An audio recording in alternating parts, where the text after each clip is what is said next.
Welcome everybody to the Wellness Lounge podcast series. I hope you've been well. It's been a few weeks since we have released a podcast, but today we have a very special guest and someone that some of you may actually be familiar with. Her name is Ciara McGriskin. Ciara, you're very welcome. Thank you.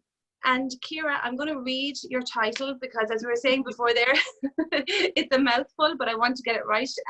You are a certified rapid transformation therapist and a certified hypnotherapist. Did I get that? Perfect, absolutely perfect. Not bad for first thing in the morning. Absolutely. That's where the coffee comes in. You clearly had yours. So Ciara, you are up in Fermanagh, but you are a Kerry woman, yes? Am I correct? Absolutely. So always be a Kerry woman, Gillian. Always be a Kerry woman. That's what's in your heart. So tell us, how did a woman from Kerry end up in Fermanagh? Well, I could probably give you one guess. Oh, it's always a man. Always a man. That would be the only thing that would drag me up here. So yes, my husband's from here originally. And it was a case of we had a little banter as to whether he was coming my side or I was going to go to his side. So I gave in. There you go. So here I am up in Fermanagh all these years later. Well, I just realized this morning, and we spoke about this before, and I think this is really coincidental that we're doing this today, because today I was due to drive to Fermanagh, and tomorrow I was going to be climbing the Stairway to Heaven, which is on my bucket list. So I had that booked back in February. So we'll definitely get to meet at some stage, because I'll drop in for a cuppa sometime when I'm up there. Great. We'll give you something a little stronger, don't worry, Julie. Thank you. I think it's very typical, because you're coming up to do the Stairway to Heaven and we've never done it, and it literally is a few miles away from us, and we're like going, and we keep on talking about doing it, but we haven't done it yet, so shame on us. You never know. I might drag you out when I am going up. I might just take it. There's four women doing it anyway, so there'll be room for a fifth. Well, Ciara, as I said, you're very, very welcome. And I wanted to talk a little bit today about the rapid transformation therapy. And before we get into that, just to say that I have received it, and it was the impact. Is that the right word? I've experienced it. I've done it with you. I had never heard about it. And I cannot believe the clarity that it's brought to me. We only did our session a week ago. I have had so much aha moments in the last week, and I've had a few emotional moments as well, but that's all part of a healing transformational journey. And I just really wanted to talk and have a conversation about this, because on the Wellness Lounge we have introduced or reminded people about all different bits of support and information to help them, not just at this time, but to help them going forward. And we're all about the empowerment, either to do something yourself or to work with other therapists around supporting your well-being, supporting where you're at, healing, and that's why I love the name of your business, Heliology. That's really, really nice. And all of us, the 14 of us on the page, are very passionate about educating and supporting people to become unstuck. And for me, RTT has helped me to become a little bit more unstuck, if that's the right way of putting that. So I'm very excited to get into kind of a conversation with you around that. I've actually talked to lots of therapists who haven't heard of RTT. So this is going to be something new for the page, and something new for us as a team as well. But before we do all that, the last 2 months for you up in Fermanagh, how has that been? So both personally and professionally. Well, professionally, very busy, because clearly people are having an opportunity to think, to stop, to get off the merry-go-round. And I think when you have an opportunity to do that, you can sometimes sit a small little bit with yourself. You have an opportunity to do it for a change. Yeah. And if you just feel that things aren't going the way you want them to go, or you're kind of thinking, I'm just going through the motions, but I'm finding no joy and pleasure in what I'm doing. You know, I think that's what this period of lockdown has helped with, is a moment of reflection for people. And so that has created even more busyness than was there beforehand, you know. And then outside of the reflection side, there's also a lot of anxiety, fear. Again, people have had a chance to stop. Uncertainty creates that fear. And so it's been busy professionally and busy personally, because I have 4 children, and I'm trying to make pots of food in the morning and say, please make sure to feed yourselves. And I do work from home because I work through Zoom primarily, but you know, it's funny trying to juggle it all, but we're managing, we're okay, we're getting. Yeah. And because your business is online and you have clients all around the world. So your business didn't actually stop. So what I'm hearing is you actually got a little bit busier. Yes.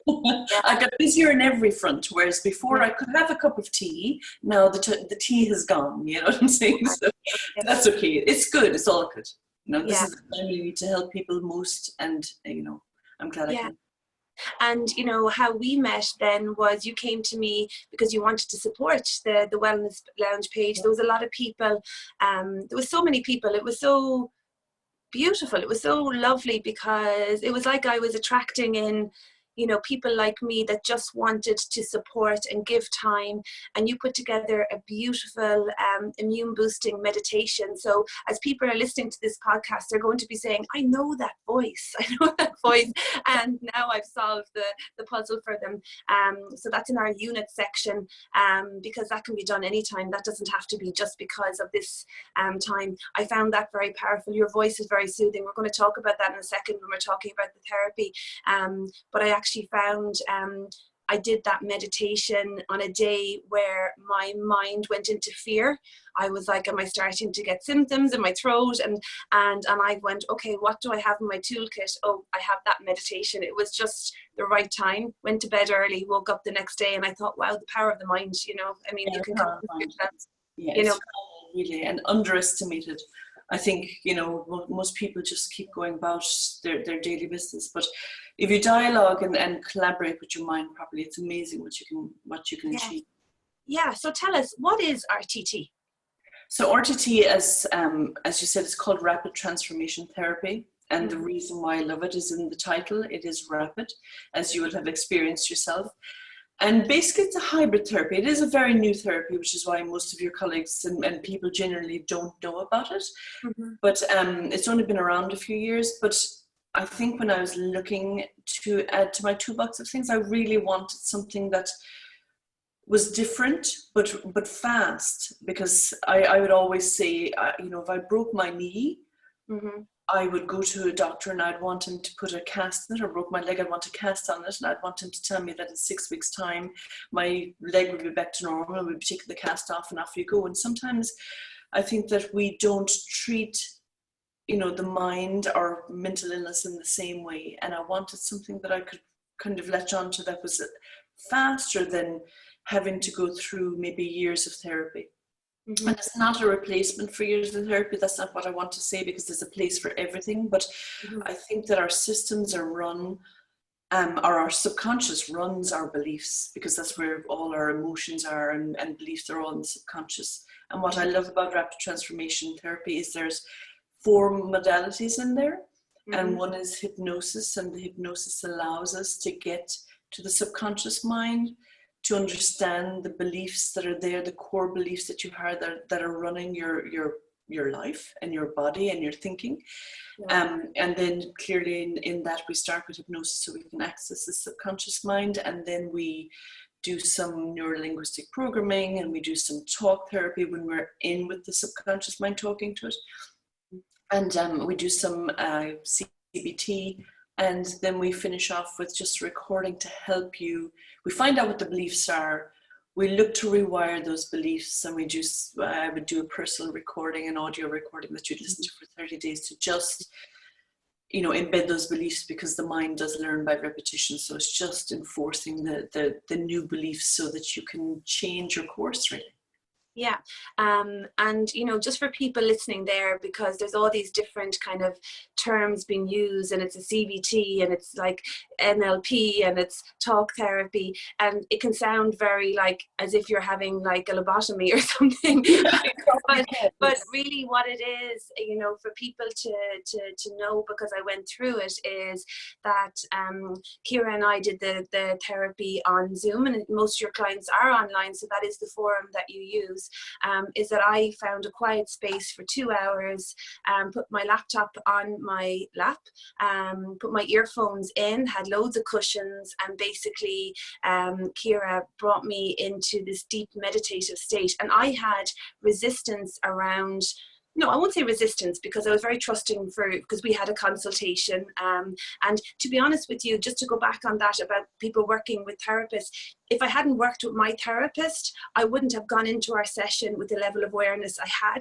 So I feel that you're right, it can be a great collaboration, and it's kind of going into the different areas. So when I sat in front of you to do the RTT, because I'd worked with a counsellor, I had an awareness about certain, you know, experiences in my life and certain patterns, but now the RTT helped me to identify the source. So we'll talk about that in a second. So it was wonderful from the point of view, because your voice is so soothing, that when I said around hypnosis, what does that, you know, am I going to lose control? Because for anyone who knows me knows that I like control. And you know, that's kind of a fear. You know, that's a fear thing, the need for control, you know. I think that's why I have a fear of flying as well. I think I'd be better off if I was up there actually flying the plane. We can work on that, Gillian. We can work on that. Oh, that'd be amazing. But anyway, so what the process or the hypnosis, because I still don't feel like I was hypnotized. I still don't feel, because I think there is a lot of bad press around hypnosis. What I feel is, well, what I know is you brought me to this deep relaxation, this like blissful state. I could find myself, it's kind of like when you have, you know, when you're being put out, if you're going to have an operation and you have that like, woo, but obviously you go fully out when you're doing that. This wasn't, this was just like, it went, woo. And what I noticed, and I said this to you afterwards, is my body just completely relaxed. And the awareness that's given me is, I don't often go into a state of relaxation. I'm somebody, like many people, that is in a state of fight or flight a lot of the time. That has been my go-to. That's my pattern, you know, just trying to go, thinking. So it was beautiful because my body relaxed. And I thought, even, you know, physiologically, what that actually did to my nervous system must have been absolutely, you know, my nervous system must have been like, yay, it hasn't felt like that in ages. And so then for me, how I describe it is like a guided meditation. You just asked me questions, and I felt very safe. You checked in, and we just went to different memories, and that there was nothing new for me. There was no new memories, but what I saw is it was like I had this helicopter view of those experiences that I'd had at different times in my life. And I saw with new eyes, and I saw that because I was a sensitive little girl, and comments that were made to me that weren't meant maliciously at all, but what I heard was malicious, and I turned them into limiting beliefs. And I have been searching for trauma for so long. I was thinking, why is these patterns happening? Why is that pattern, you know, keep repeating? You know, what is my belief? And what RTT and you, Ciara, gave me was clarity to say, do you know what? Somebody shouting at you in the playground, or somebody dismissing a piece of work that you did, can be as traumatic as a 5-year-old, as a 7-year-old, as an 11-year-old, as any huge traumas. You know, sometimes, you know, we're looking for those huge, obvious traumas. And when we don't have them, we feel that our problems, our issues, or whatever challenges are not validated.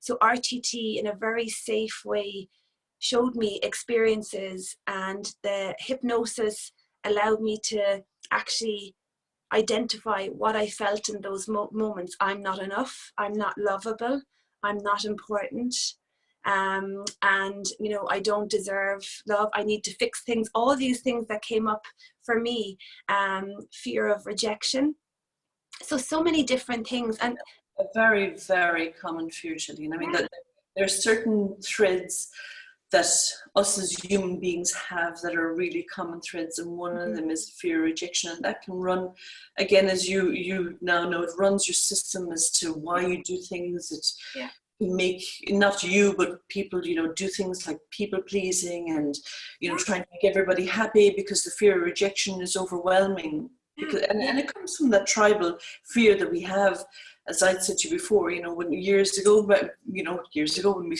began, we were all in tribes. And if you weren't accepted by that tribe, then that was certain death for you, because you weren't going to be taken in by another tribe, and you were put out of your tribe, you were going to die, because you to feed you, you were part of a community. And people still have that drive to be part of the community and to be accepted and not rejected and to fit in and belong. And they're often just the threads that run through everybody's core beliefs about themselves, and what drives them is the need to belong, and the need to be lovable, the need to not be rejected. And, you know, it's amazing. You'll see those common threads all the time.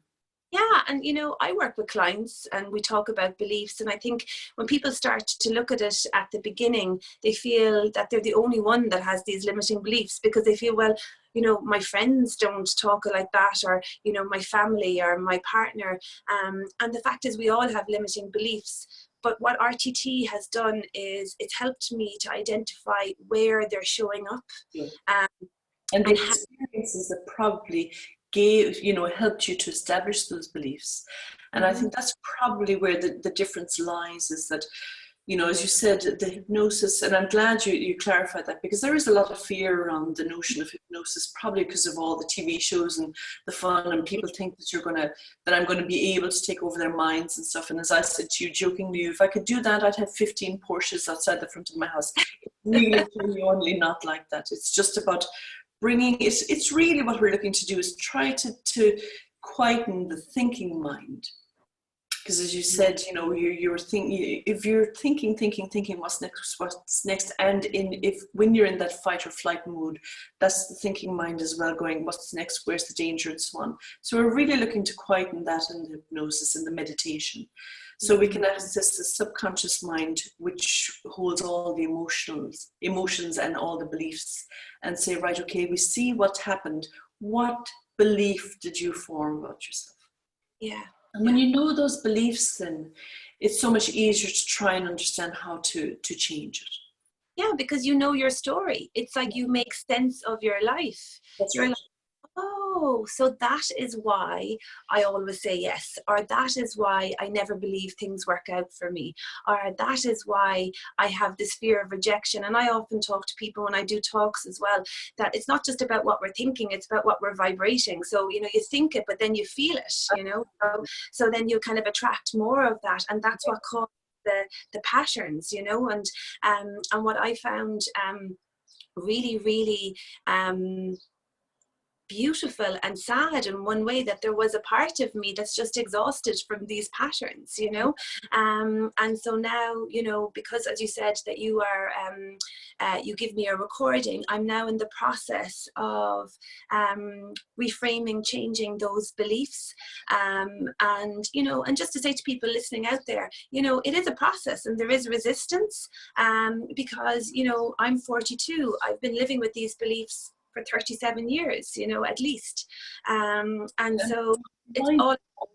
Your mind also always wants to go with what is familiar. I mean, there's certain rules of the mind, and one of those rules is that you want to go and want to stick with what's familiar because it's comfortable, you know it. And so part of the recording is clearly, a lot of the recording is about changing and rewiring beliefs, but those beliefs are not familiar. So we're trying to bring that in and make them familiar, and that's where the repetition, because as I said, the mind also learns by repetition. So you're listening every day, and eventually, you know, they're all soaking in. You're changing your beliefs. You're hearing it. and you start to manifest those changes. Yeah, and it's a process. Denise spoke the last few weeks in the Wellness Lounge around our beliefs and around resistance to change as well, and she actually put up the that infamous kind of graphic of the iceberg, and that the 10% of the conscious and the 90% of the subconscious, but how our behaviors are driven from the subconscious. Always. Yeah, and I think even that is fascinating, and it's not something that we're actually aware of. So again, it's worthwhile to try and figure out if there's things not working for you in your life, or you're feeling stuck, that what is going on in the subconscious. What are the beliefs that are driving those behaviors, and can you change? I mean, we talk about, because a lot of the practitioners, the therapists on the page are Louise Hay workshop facilitators. So Louise Hay is infamous with the affirmations, and that's what I'm doing with you now. But it's like I found the beliefs, so I have the exact affirmations that I need to overwrite those old limiting beliefs. But you're the fears as well, Gillian. So when you find the beliefs, a lot of those beliefs, we're looking for, clearly we're looking for the beliefs that are keeping you stuck. So if those beliefs are, and I'm not talking about you, but just generally, say the most common one is feeling not good enough. Yes, yeah. And a lot of people just genuinely at the core of their being feel through life's experiences. And usually those beliefs, by the way, are embedded in us from a very young age, usually between the ages of 2 and 11. You form those core beliefs, and then what happens is it just perpetuates. So as you said, you can have a feeling about yourself like, I'm not good enough. And if you form that belief in your young years between 2 and 11, then you're looking for that everywhere. So just to say that between 2 and 11. Yeah, it's very, very young. And people don't realize that. They think it's later events. And sometimes later events bring the trauma in. But usually you form those beliefs at a very young age. Yeah. And usually they're within it's not necessarily within your family setting, but it's in your general environment and what has gone on for you and what has happened in your younger years that have started you to feel a certain way. And then, as you said, once you start to have that belief like I'm not good enough, or I'm not lovable, or I'm going to be rejected, you then almost seek out that, because that's your core belief. And so it's events then later in life can happen that could be irrelevant if you didn't have those beliefs. But because you have them, you seek them, you're aware of them, you're sensitive to them, and they all you just soak them all in. Really. Yeah, you're so right about those 3 common limiting beliefs, because again, we have done Louise Hay workshops, we've done the training, and all we ever hear from men, women, anyone is a fear of not being loved. I'm not lovable, I don't deserve it, and that ties in with the fear of rejection. And just to say as well, because I've done a bit of work obviously on myself, and I'm very curious about this whole area, so I'm able to, with your knowledge and support, understand that I was doing the best I could all along, and there's parts of me that were just really trying to protect me.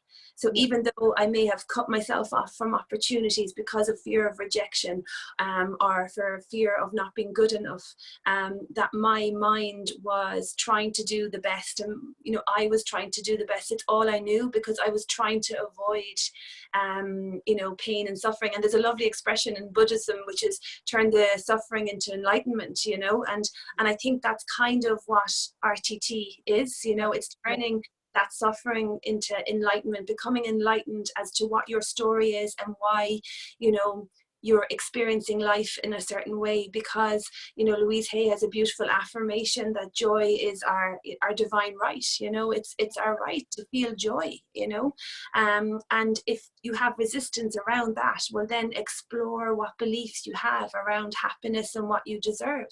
And that's what my path and my mission is for myself, is, to find my own truth, and help others to find their truth, so that they can actually experience life in a very positive and, you know, enjoyable way, you know. So that for me, like, RTT has been fantastic. So when people come to you, Ciara, we talked the other day, you know, a lot of the stuff is my own emotional well-being, but there are people sometimes that come to you with physical as well, and of course the mind and body are very, very connected. So is this something that can help that as well? Yes, it can. And as you talk about sayings, one of the sayings that we use is that emotions that don't find their escape in tears make other organs weep. Oh yeah. And it's beautiful, really, because what you're really saying is if you just don't deal with the emotional or your emotional well-being and the emotional feelings you have, then it will manifest in your body.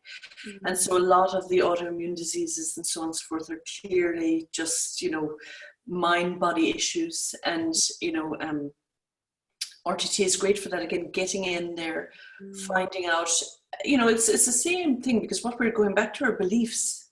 What is your belief, you know, that you're not good enough? If you don't address that, you know, fibromyalgia and you know, as I said, some of the you know, arthritis and so on and so forth, Crohn's disease, they're all manifesting in the body. Because when the you know, as Gabor Mate says, when the mind says no, then it has to go somewhere else, you know.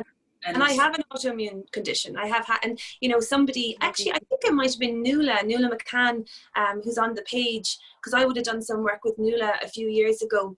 And, you know, she really got me thinking when she said, when you think of it, you know, an autoimmune condition is the body attacking the body, you know. So it's kind of like, you know, the opposite of loving yourself.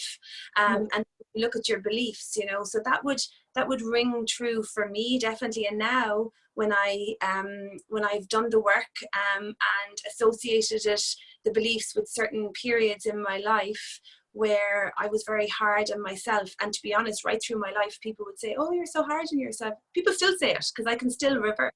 So it's interesting that, you know, that mind-body connection. And again, going back to Louise Hay, she would have said that different ailments are attributed to different limiting beliefs. You know, absolutely. Yeah, you know, they're definitely connected. You know, I mean, there's no two ways about it. And again, in RTT, there's another side for more of the physical ailments, and it's called command cell therapy. And that's when we go in, and rather than changing, you're getting to the limiting beliefs, but you're also asking the body, and you're commanding the cells to change it around. You know what I'm saying? And that in itself has proven very effective for a lot of people, because you're just dialoguing. I mean, one of the rules of the mind is to collaborate, you know, our subconscious to collaborate. We want the subconscious and the mind collaborating with each other, basically. And the problem is, as you said, with the iceberg, you know, you're only aware of 10%. So when we can make you aware of some of the 90%, you know, and depends on how long you want to go, you can delve into it and deep dive all the time, but you'll get your core beliefs from the subconscious, and then you collaborate. And it's a collaboration then, because you can say, right, okay, now I understand what my core beliefs and limiting beliefs are. And now I can change them, and I can make a conscious effort to change, because clearly the conscious mind is only 10%, but they start to collaborate with each other, and that's when it becomes really powerful. And just to say as well, because sometimes people get a bit resistant to this, or they feel, God, they're broken, or there's something wrong. It's not about that, because we all have great beliefs at times, positive beliefs, you know. Absolutely. So we all, these are just, if you're, you know, that kind of feeling of stuck in patterns, that your kind of wish list, or, you know, that vision that you hold for yourself. And you and I talked about my vision the other day, and I have a great feeling in my gut that I'm getting closer to it. There's just a bit of clearing up things that were happening in the subconscious. That actually, no matter what I thought I wanted, that subconsciously I was thinking I was not good enough, it doesn't work out for me. So my mind wasn't really working with my heart, if you think about it, or my gut. So this is helping that kind of alignment for all parts of me to work towards that vision. So when you're talking about us, you know, forming beliefs between the ages of 2 and 11, you know, it's like when you think of 2, I mean, I don't think I have any memories of 2. I have like really cute pictures of me at 2, but again, because we didn't have an understanding, a mature understanding of certain things, if something happened, if a brother or sister pushed you, or do you know what I mean? Or, you know, maybe your mom was stressed out, there could have been loads of kids in the house and crying, and, you know, something could be said that you could actually form this kind of belief. Maybe you were crying and nobody came to pick you up because nobody heard you, or, you know, it's fascinating because there can be so many simple little things that can be perceived in really detrimental ways. So encouraging people. I speak about between the ages of 2 and 11, because that's usually, but again, the subconscious holds your long-term memory, the conscious mind holds your short-term memory, the subconscious holds your long-term memory. And I have had clients that have literally, and without, you know, have gone back to before that and have gone back to birth in, you know, because that holds your memory, and people in the womb have felt unwanted. They've been unwanted pregnancies and they know it. Yeah. You know, and when they're going, hold on a second, where am I? This is dark, and I hear this, and I hear a heartbeat, and they can be in the womb sometimes, and from there they have already garnered the feeling that, and the belief that they're unwanted. You know, that's so funny, because I often wonder, now my mom isn't alive, but I often wonder, I'm from a family of 4, so I have 2 older sisters and an older brother, and, you know, I think it was probably the most natural thing possible that when my mom, you know, was pregnant with me, she would have loved a little brother for my brother, you know, and he wanted a brother as well, and back then nobody found out the sex of babies, and my mom like loved and adored me, absolutely, and I'm 4.5 years younger than my brother, so I think I was a surprise. and anyway, but I often wonder, so when, you know, she gave birth to me, was her first reaction, which would be natural, like a little bit of disappointment because I wasn't a brother, you know, for my brother, so they're probably, oh, you know, and then, I mean, obviously loving me and all that, but I often wonder, when I started doing this work, was there an energy of disappointment in the room that as a baby I would have picked up on? And you would your you know, sympathetic system would totally pick that up, you know what I'm saying? So, and even though it's only short, because then she would have held me and she would have loved me and all things, and that was a very humane response, you know, if my mother did feel that way, and I've no way of knowing, but she loved and adored my brother, and for 9 months he wanted a baby brother, you know, and they had picked the name Brian as well. I mean, I know all this, and you know, my brother and I are very close, you know, so there's, you know, it were all worked out. But just when you're talking about that, there, it's simple things like that where you could feel like, oh, I'm a mistake, you know. And in ways, I'm really also glad, Gillian, that you brought up the notion of trauma, because I think that one of the misconceptions out there is that, you know, therapy is for people that have been through severely traumatic lives, and that's really not true. Like what I always say is that in this age of technology, you know, we'll update our phone, we'll get an upgrade and an update of our phone almost every month or every 3 months, and we'll plug it in, and then new software is updated and it'll work even better. But we never think to do that with our minds and our subconscious minds. We never think to, you know, go in there and see what beliefs we have and rewire them and stuff like that. We always feel it has to be something bigger. Yeah. And it really doesn't, because people get stuck for, as you said, the simplest thing. It can be a teacher in school that made somebody stand up and read something, and then everybody laughed. Bang, belief. Yeah, I was saying that to you because as I'm doing the work every day, obviously I'm journaling, and I've mentioned that I'm journaling helps me process, and you know, if I do feel a bit icky, and anyone who knows working on themselves, it can feel a bit icky at times, and you could be like, oh, what's wrong with me and why is this, and you know, journaling helps me move through that and kind of be compassionate with myself.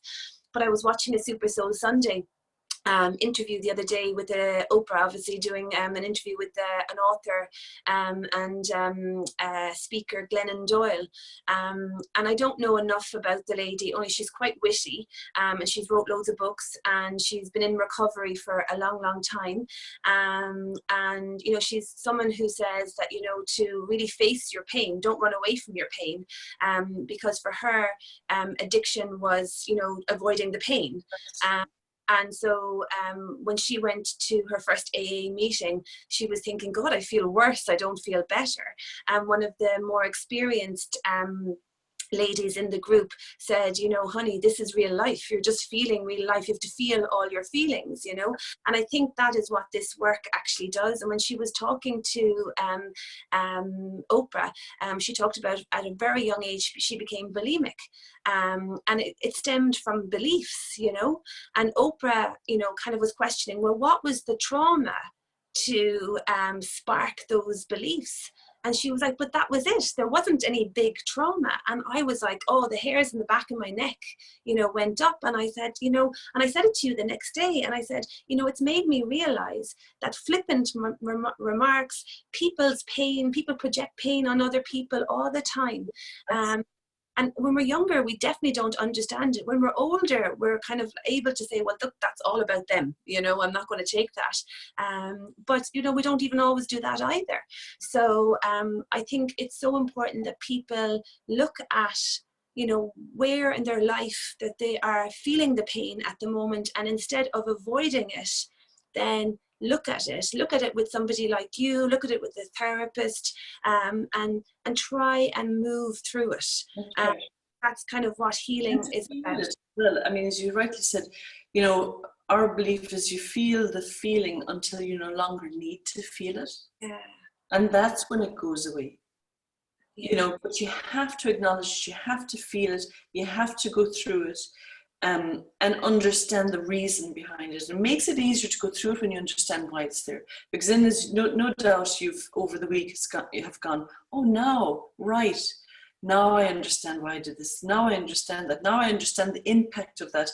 Now I understand why I took that on board and believed that this was the outcome versus that. Do you know what I'm saying? So once you have the understanding, and that's what RTT gives you, it just gives you the understanding of why you have that, what the self-limiting belief is, and then the understanding why you got it, and that will just provide that clarity for you going forward. And then you're able to take a stand. And then when you see the behaviors that you have, so for example, and I was talking to you before about the family situation and the roles we play. Oh yes, yeah. Very interesting, you know. But they're not really the rules of the mind, but they are rules of behavioral rules, I suppose. And you learn them in your family dynamic first. And there are 5 of them really, and anyone, especially Irish, we all have big families. You can identify these 5 very easily and who they are. But for example, we have the carer in the family, and these are the siblings. These are not the parents. We have the sick one. Yeah. We have the rebellious one, the black sheep. Yeah. And we have I call the entertainer, the one who's and we'd call it the clown. You'd hear Irish families always saying, oh, he was the clown of the family, you know what I'm saying? Which is terrible, really, but, you know, they're the entertainer. And then we have the smart one and the achiever. And they're all 5 different roles. Some people have a mixture of both. It's not just a defined, you know, you can be the carer and the comedian or whatever, but, you know, in your initial group and your initial family dynamic, you'll have those. And then you'll go out into life, and unless you're aware of those behaviors, you can keep doing it. So sometimes, as I said to you before, those behaviors can be really beneficial to you. If you're the carer and you go into a caring profession, being a carer is a perfectly great attribute to have. But if you're the rebellious one and you're trying to fit into a corporation and you can't follow the rules because you want to do it your own way and you want to, you know, be that type of person, then you have to examine what your role was and whether that role is working for you anymore, you know. And you know, it's just interesting to incorporate all those. And again, those roles that we play also help form the beliefs that we have. Exactly. So we have the carer, we have the entertainer, we have the sick one, we have the achiever. Yes. Is that 4, and is it? and the black sheep. And the, Do you oh see yeah, that? yeah. And I think there's people at home now, they're thinking, oh, I know what he is, or I know what she is, what I. And again, you know, understanding that those assumed roles, and then it starts to form our path and our behaviours, and don't forget those rules allow you to fit in your family dynamic too. So that's where you learn the fitting in part. So if everyone likes you because you're the funny one and you're the one who always has the joke at the table, then you know that's your rule. If you're the one that everyone comes to because you've hurt yourself and who's going to care for me, that's your rule. You know what I'm saying? And those rules are for, if you're the rebellious one, everyone says, oh, she's always in trouble. Yeah. I'm just thinking here, if I was to actually, myself and my 3 siblings, if we were to actually say, what one do you think you are? What one do you think I am? I wonder how, I bet you there'd be, you know, varying answers there as well. Actually, you'd be surprised. You would be surprised. It's amazing how people identify themselves very quickly and go, yeah, okay, I'm definitely the black sheep. You know, we've clearly done it in our own. And it's amazing when you do it, you can go, yeah, okay. Now, again, like I said, some people can be a mixture of both or a mixture of a few of them, but there is a predominant characteristic. And then knowing what that predominant characteristic is also very good moving forward, like I said, because it can work really well for you. And being the comedian, if you're in entertainment, can be fantastic, and being a comedian to help, you know, in you know, sort of situation can be fantastic, but maybe it's not. Yeah. Well, you know, again, personally speaking, and even sometimes, you know, people that I meet, you know, through life professionally and personally, when you have a strong value such as empathy, you know, when you look back and you would say that, you know, as a little girl, I always did care. I used to stick up for people. If people were bullying people, I used to, don't talk to her like that, or, you know, always, and I would feel people's hurt and pain. And you know, going through like my teens and my 20s and 30s, having no boundary around that. So I think, you know, caring is a really beautiful thing, but you have to have boundaries kind of around that, you know, and that's why I think I've gone into a form of care profession, which, you know, supporting people and people who have insecurity or, you know, limiting beliefs around themselves, often are very empathetic people, and they don't actually turn that care onto themselves, so they're always looking out. And if that starts as a little girl and you become that carer, it's like, oh, go over there and make a cup of tea for your granny, or do this or do that. You become all those different things. So again, it's just having the knowledge and saying like, yeah, it's lovely to be the funny one, it's lovely to be the achiever and all those things, and if it's showing up positively, great. But if there's areas where, you know, maybe it's not working for you anymore, then, you know, to look at that. And you also might form a belief that, for example, if you're the carer, that, and in your family dynamic, that's what you're known as, and that's what you're given attention for and love for, then you might form a belief that unless you continue in that mood, that you won't be lovable. You know what I'm saying? And that's when you make the connection. So you say, right, okay, if I was always the one, oh, you go and help her out there and help her out, that became your family dynamic rule. But if that gave you the belief that this is what makes me lovable, then you hold on to that belief. It's fascinating. It's actually, you know, and there was, you know, moments last week when you were bringing me through the process, and I realized this, which I knew was there, but I didn't realize, oh, it's because of that I developed this belief that no matter what goes wrong, so if somebody hurts me, if someone does something wrong, that I have a belief that I need to fix it. And that for me is, so if I have an argument with someone, I just want it to be okay again, even though they may have done something really crap to me, that I just have this, oh, you know, I can't really, I'm not comfortable in that kind of argumentative space. I just want it to be okay. So while you were talking, and that was something that happened when I was 11, and again, as I said, I was aware of these experiences in my life, but I wasn't aware that in that moment I developed, I need to fix this. Even though somebody did something not nice to me, it's my fault. I've upset them, it's my fault. I'm taking responsibility for other people's emotions, and I need to fix it. And that has been right through my life, you know. So and those threads always will, and that's, I suppose, unless, and this is what I mean about people thinking you don't, yes, you big trauma, clearly you need to work with, but you don't have to have these big trauma, you know, scenarios in your life to go and find help if you're feeling stuck. Because as you said, it can be something that somebody said, or a role that you played, or, you know, that you may not want to play anymore. You may have been the carer and you're older in life and you don't want to be the carer anymore, but you feel you've fundamental belief that, you know, like, but you want to fix everything. Well, you know, that was something you needed to do that maybe you just don't need to do anymore. But until you understand it, you tend not to change it. Yeah, you know, it's getting that understanding of what those beliefs are that allow you to change it. And unfortunately, most of us go through our entire lives not knowing why we have the patterns we have. Yeah, and accept it. And I think, you know, if you're going to be on a journey of personal development and self-love, then, you know, you develop that relationship with yourself, and you really say, okay, I want more, I deserve more. And that's why one of my most favorite words is change. So a lot of people fear change. I love change because of where it can bring you. If you want change, it's usually because there's something not working for you. You know, so I would encourage people to see it as a positive as opposed to a negative. So there seems to be this worldwide assumed belief that, you know, to have a fear around change, but I see change and transformation, all these different things, as really, really positive. So as we said, I'm in the process now of removing those beliefs, letting them go, they're gone, and rewiring my mind. So how powerful is the mind? Because you showed me something the other day that was like absolutely fascinating. So if people don't believe the power of the mind, then Ciara is going to talk me through something. And this is just a fun thing, but as I said before, one of the rules that we that is underneath this of the subconscious mind is if you don't collaborate with it, and if you don't, like, the mind, the subconscious responds to the images you give it and the words you say.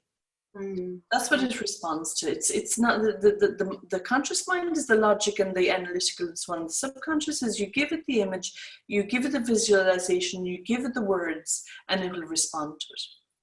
You know, so this is part of this. It's just a fun experiment, but it just proves what I'm really saying, you know. So do you want me to do that now? Or? Yeah, so I hope people can see now. Hold on, I'll just move the chair. Can you see me now? Yes? Yes. So just what I want you to do is I want you to take your right hand and point towards me. And now in this instance, just before we start, just make sure you have plenty of room to be able to just turn around. Now, clearly you need to be in a standing position. I'm not standing at the moment, but Lillian's standing. So if you watch her, so just make sure you have plenty of room. So again, just do that. So I want you to turn as far as you can, turn around as far as you can, and point at a place in the wall. When you've gone as far as you can, make a mental note of where you are, where your finger's pointing to on the wall or the distance or whatever you need to use as a reference. Okay. And now just come back to your standing position. Okay. And just take a moment, put your hand down, and just, what we're going to do is collaborate with your mind now. So I just want you to close your eyes. And I hope everyone at home will try this because it's just a little bit of fun. So just totally relax, and I want you to speak to your arm, and I want you to tell it what an incredible arm it is. It is hugely powerful. You know, the shoulder area is like spaghetti, and it's flexible. It's hugely flexible and malleable, and it'll move in however way you want it to move. And again, just really speak to that arm of yours and tell us that you trust it, tell it that it's going to perform really well, tell it that it's going to go at least a third further this time when you turn around. And, you know, tell it that you believe that it can do that for you. And just take a few moments to just dialogue in whatever way you want with your arm, just a few moments. Let it know how super flexible and elastic it is. And this time just open your eyes again. And then I want you to put your finger out again, just point out where it was before, and now turn around and see how much further you go this time. Oh my God. Can you see that? I can see that it's... Oh my God. And that's the power. That's when we collaborate properly and we tell our mind what it is we want. It will give it to us. And there was compassion as well. You know, I was speaking to my arm in a, like, you're great, you're beautiful, you're strong, you know, you can do this, you know. And that's what we should be saying to ourselves all the time. Yeah. You know, not in a woo way, but in a genuine, you know, authentic and compassionate way. We should be compassionate with ourselves first. Absolutely. And allow ourselves a little bit of a break, which we don't do. Yeah, so I think, you know, I'd encourage anyone to try that at home if they have any doubts around, you know, what the mind can do. So what we're telling ourselves we can or we can't. So the power of the mind. Ciara, I've found the conversation so enjoyable and so fascinating. So I know that, as you said, that you're available online, heliology.com, and you do offer 20-minute free consultations. So people have a chat with you and they kind of explain where they're at. And then you can decide if RTT is something that is suitable for them. So heliology.com, Ciara McGriskin, up in Fermanagh, but from Kerry. I won't skip the kingdom. I just did, but I won't. You know. Great talking to you, Gillian. Yeah, thank you so much. I really enjoyed it. And I look forward to continuing my journey with you as well. So thanks a million. Thanks so much. Have a lovely weekend. Bye-bye. Bye.